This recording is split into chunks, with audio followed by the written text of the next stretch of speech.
question somewhere, it came to us, it's from Ahmed from the UK, is in Tayammum, is wiping over the hand okay, or does one include the wrist, or is the back of the hand sufficient? Well, let us get the picture back again. Tayammum is as follows. You hit the ground once. There are two ways.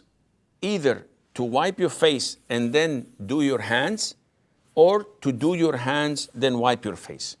And both are accepted, insha'Allah Azza wa Jal. This question came to us through the live feed from YouTube on Zad channel on YouTube.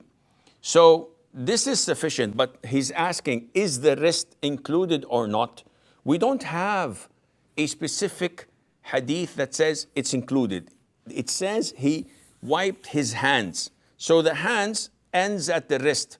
So do I have to do this area as well? No. The wrist itself, you just do it like this. It's wiping, it's not washing. So many people ask the same question. Do I have to cover every single inch of it?